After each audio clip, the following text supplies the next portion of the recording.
जो बोला जाता है ना कि भाई ईश्वर सबका भला करे, लेकिन शुरुआत मुझसे करे और अंत भी मुझ पे ही कर दे, लगभग इस भावना के साथ सारे के सारे लोग खड़े हो जाते हैं। नैतिकता है वो ईश्वर को बहुत प्रिय है भाई। आप नैतिक नहीं रहेंगे, अगर उसमें असत्यता लाएंगे तो आप वहां पहुंचकर भी क्या कमा पाएंगे? आप बेवकूफ किसको बना रहे हैं? वो तो सब कुछ देख रहा है ना यार, तो उसने आपकी ये हरकतें भी देख ली होंगी, तो आपका दर्शन या आप जिस मंतव्य से वहां पे जा रहे हैं वो तो आपने वैसे ही अशुद्ध कर दिया। मैंने यहाँ पे आके एक बहुत बड़ा अचीवमेंट कर लिया है और you all people are losers.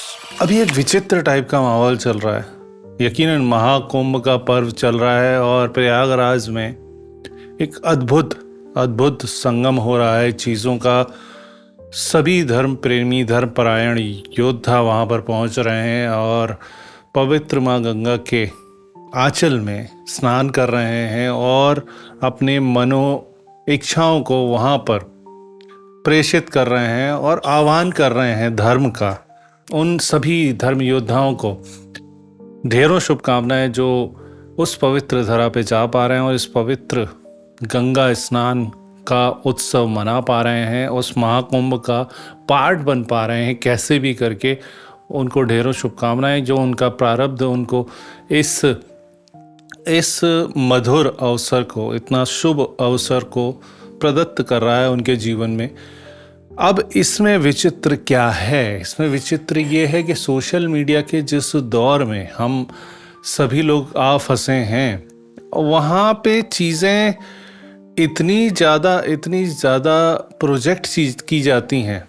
अब धर्म व्यक्तिगत मामला हो सकता है और सभी लोगों को जो यथा प्रयास करने चाहिए कि वो वहाँ पर पहुँचें और गंगा जी के दर्शन लाभ प्राप्त कर सकें। और ऐसा जो संगम 144 वर्ष बाद ऐसा हो पा रहा है, वो उनके जीवन में शायद ऐसी घटना कभी ही हो पाए।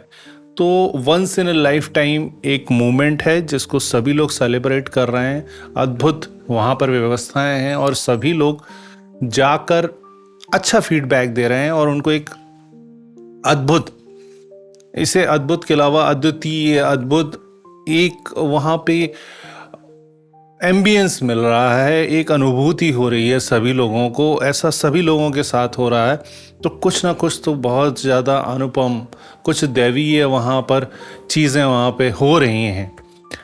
अब सोशल मीडिया के इस दौर में हो क्या रहा है, एक इफ़ेक्ट जिसे बोला जाता है FOMO, fear of missing out. जो चंद लोग वहाँ पर नहीं जा रहे हैं या जा पा रहे हैं, तो उनके अंदर एक अजीब सी बेचैनी महसूस हो रही है कि भैया मैं, यार सभी लोग जा रहे हैं तो मेरा भी जाना बनता ही है। अब वो उनकी धार्मिकता, उनके इंडिविजुअल चीज़ें वो उनके ऊपर छोड़ देते हैं, लेकिन मैक्सिमम लोगों का जो मैं देख रहा हूँ झुकाव, जिसमें कोई बुराई नहीं है, I am not pointing out और आई एम नॉट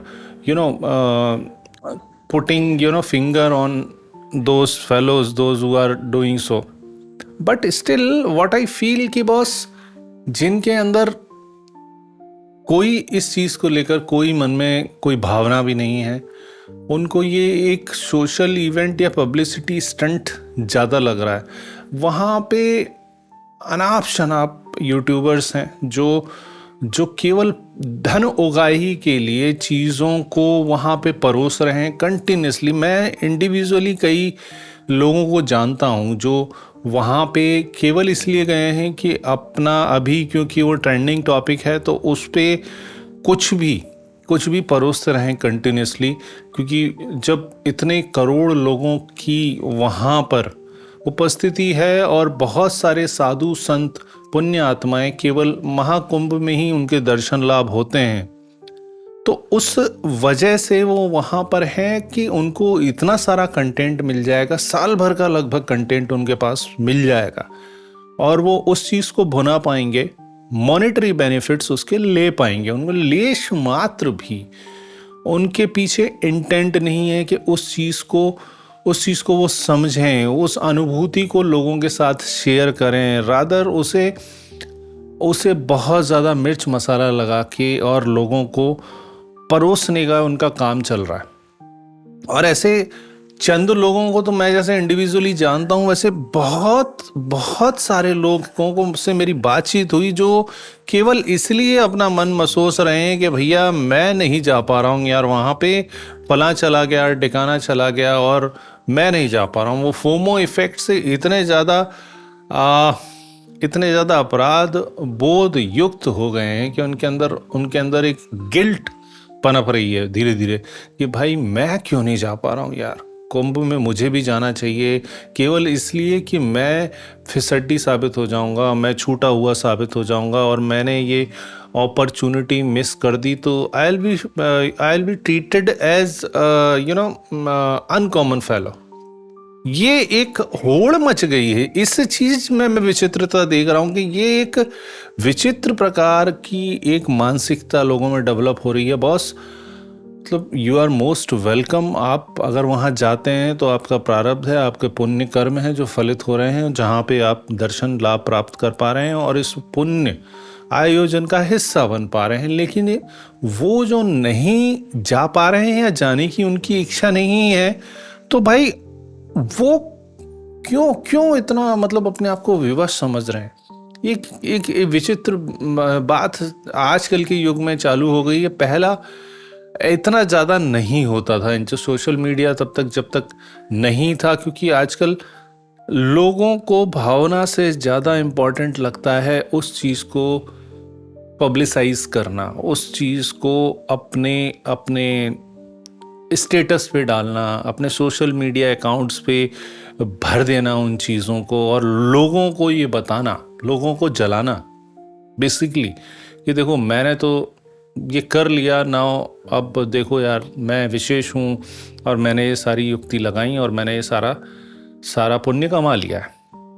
मतलब ये भावना मैं हमेशा जब भी मंदिर में भी जाता हूँ या कहीं भी किसी धार्मिक आयोजन में देखता हूँ कि लोग कोने में खड़े होकर अगर देखो, ऑब्जर्व करो लोगों को, सब इतने ज़्यादा स्वार्थी दिखाई देते हैं। मतलब दुनिया की हकीकत आपको समझ में आ जाएगी। प्रत्येक व्यक्ति, कोई कहता है मेरे बेटे की नौकरी लग जाए, कोई कहता है मेरी बेटी की शादी हो जाए, कोई कहता है कि भाई मेरे पास धन आ जाए, मैंने जो प्रॉपर्टी खरीदी है उसका विवाद संपन्न हो जाए, कोई कहता है कि भाई मेरा फला काम हो जाए, कोई कहता है मेरा ठिकाना काम हो जाए, कोई कहता है मुझे स्वास्थ्य लाभ हो जाए। सबों के पास बहुत सारी इच्छाएं हैं, लेकिन वो सब उनकी व्यक्तिगत इच्छाएं हैं। और जब वो जिस मंदिर पे गए हैं उस मूर्ति के समीप पहुंचते हैं या जो दर्शन लाभ करने के लिए जब भी जाते हैं, तो ऐसा लगता है कि यार ये पकड़ के बैठ जाएंगे। मतलब नहीं चाहते ये दुनिया में किसी और को भी ईश्वर का आशीर्वाद मिले। इतना स्वार्थ, इतनी चीज़ें अंदर तक इतना गला हुआ हमारा मानसिकता हो गई है कि हमारा जब नंबर आता है, जनरली बहुत भीड़ रहती है बड़े बड़े मंदिरों में। आज किसी भी मंदिर पे भीड़ तो रहती ही है, विशेष अवसर पे कुछ ज़्यादा ही हो जाती है। उस समय पे जो भी वहाँ पहुँच जाता है वो ये परवाह करना ही बंद कर देता है कि भाई मेरे पीछे लाइन लगी हुई है। उन लोगों का भी अधिकार है, क्योंकि ईश्वर सबके लिए है, सब में विद्यमान है। तो भाई वो भी किसी प्रयोजन हेतु आया है, मुझे अपना नियत समय देखिए वहाँ से हट जाना चाहिए। लेकिन मजाल है कोई नहीं हटना चाहता। ऐसा लगता है कि जो बोला जाता है ना कि भाई ईश्वर सबका भला करे, लेकिन शुरुआत मुझसे करे और अंत भी मुझ पे ही कर दे। लगभग इस भावना के साथ सारे के सारे लोग खड़े हो जाते हैं। किसी भी आयोजन का जो महत्व है या जो उसकी जो रियल वैल्यू है, सेंस है, उसके बारे में हम सोचना विचारना बिल्कुल बंद कर देते हैं। हमारा सारा कंसंट्रेशन केवल इसी बात पर रहता है कि भाई सब कुछ मुझे मिल जाए और दूसरों को मैं चिढ़ा सकूं, क्योंकि मैंने जो प्राप्त कर लिया, मैंने जो सब कुछ इकट्ठा कर लिया, जो मैंने यहाँ पे अचीव कर लिया, ये अचीवमेंट है। ये मैंने जो अचीव कर लिया वो आप नहीं कर पाएंगे। लाइनों में लोग बाग इतनी नीचता दिखाते हैं, अगर क्यू में खड़े नहीं होते हैं। मतलब आप धार्मिकता के लिए जा रहे हैं यार, आप ईश्वर भक्ति में जा रहे हैं और ईश्वर के सामने कुछ मांगने जा रहे हैं, चाहे वो उसका आभार प्रकट करने जा रहे हैं, तो उससे ज़्यादा शुद्ध तो कुछ नहीं हो सकता। और वो सब कुछ देख रहा है, आप भी मानते होंगे, तभी तो आ रहे हैं। जब वो देख रहा है तो क्या वो नहीं देख रहा कि आप लाइन में नहीं लगे हैं? आपने लाइन तोड़ी है, जुगाड़ लगा लोगों के, आप आगे पहुंच गए हैं। वहां पे आपको नहीं लगता कि ये पाप में शामिल होगा? और मुझे कईयों बार लगता है कि यार जितने भी हमारे हमारे जो संत हैं, साधु संत जो प्रवचन देते हैं, बहुत सारी चीज़ें बताते हैं और बहुत अच्छे विचार रखते हैं, धर्म में लोगों की आस्था जगाते हैं, पुनर्जीवित करते हैं कई चीज़ों को, उनको नैतिकता का पाठ देते हैं, उनको ये चीज़ें बतानी चाहिए।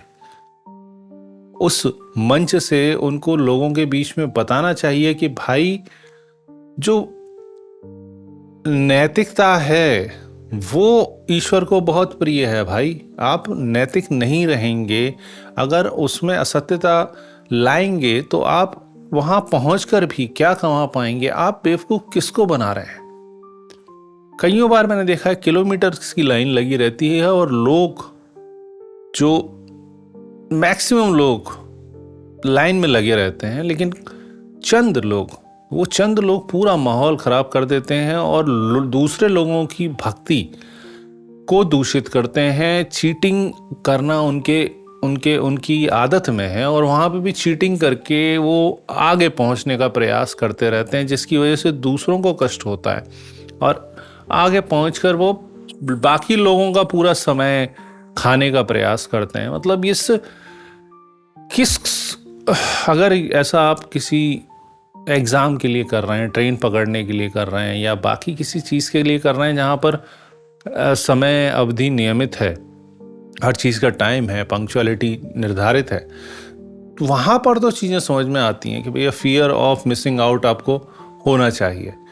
लेकिन जहाँ पर आपका व्यक्तिगत मामला है, जहाँ पर केवल इंडिविजुअलिटी ही मैटर करती है, आपका हृदय से हृदय का संबंध है, आत्मा से परमात्मा के संबंध की बातें चल रही हैं, वहाँ पे इस चीटिंग का, इस दिखावे का, इस आडंबर का क्या क्या मायने निकलता है? और ये इस प्रयोजन का क्या निकाल के, मतलब क्या करना चाहते हैं? मतलब मेरे को शब्द नहीं मिल रहा है और मैं उतना वैसे शब्दों का प्रयोग नहीं करना चाहता। मतलब इस नीचताई को, इस अधमता को, इस चीटिंग को, इस फ्रॉड को कहाँ ले जाना चाहते हैं आप? वो उस चीज़ को आप पा भी लेंगे, वो तो सब कुछ देख रहा है ना यार, तो उसने आपकी ये हरकतें भी देख ली होंगी, तो आपका दर्शन या आप जिस मंतव्य से वहाँ पे जा रहे हैं वो तो आपने वैसे ही अशुद्ध कर दिया। आप वहाँ पहुँचकर भी केवल आपके मन में अगर यही विचार चल रहे हैं कि मैं दूसरों के अंदर ईर्ष्या और दूसरों के अंदर एक फोमो कैसे क्रिएट करूं, तो बड़ी विचित्र बात है। अब ये यहाँ पे बहुत बारीक लाइन हो जाती है क्योंकि बहुत मिस इंटरप्रेट किया जा सकता है चीज़ों को। मैं उन लोगों के बारे में नहीं बोल रहा हूँ जो वहाँ पहुँचे, भक्ति के साथ उन्होंने सारे आयोजन अपने संपूर्ण किए और उसके बाद फ़ोटो खींचते हैं। मतलब मेमोरेबल मोमेंट है, once in a life time, तो उन्हें कैप्चर करना चाहिए, सोशल मीडिया पे करना चाहिए। लेकिन उसमें मेजर चीज़ है आपका उद्देश्य क्या है।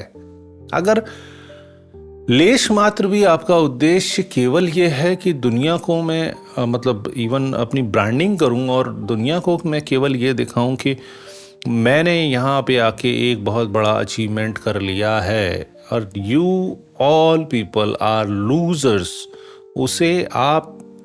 उसे फ्लॉन्ट करना चाहते हैं उसको। मतलब भक्ति की भी फ्लॉन्टिंग अगर आपको करनी है तो यकीनन वो भक्ति नहीं है और वो कहाँ तक पहुँचेगी और आपको कहाँ तक उसका लाभ मिलेगा, मेरी समझ से परे है। और जितना छोटी मोटी सी जो मेरी बुद्धि है वो ये केवल बताती है कि बॉस ये आपको कहीं नहीं ले जाएगा बल्कि आपके पापों में और ज़्यादा वृद्धि करेगा। भक्ति एक बहुत अद्वितीय, अनुपम और एक बहुत पावन कनेक्शन है ईश्वर और व्यक्ति के बीच में, मानव के बीच में। उसको हमें ब्लेमिश करने से बचना चाहिए। We should avoid doing such thing. Important है आपका इंटेंट उद्देश्य क्या है आपका। अगर उद्देश्य अच्छा है, साफ मन है और आपकी इच्छाएं भी बहुत सरल हैं, सहज हैं और बिल्कुल समाज के भले के लिए हैं, लोगों का भी उसमें भला शुमार है, तो यकीनन ईश्वर आपको आशीर्वाद देगा और आपको वो सब कुछ मिलेगा जो आप चाह रहे हैं। जबकि आपका स्वार्थ उसमें कम होना चाहिए। जब हमारा उद्देश्य सही होता है तभी हम सही मायने में आगे बढ़ पाते हैं।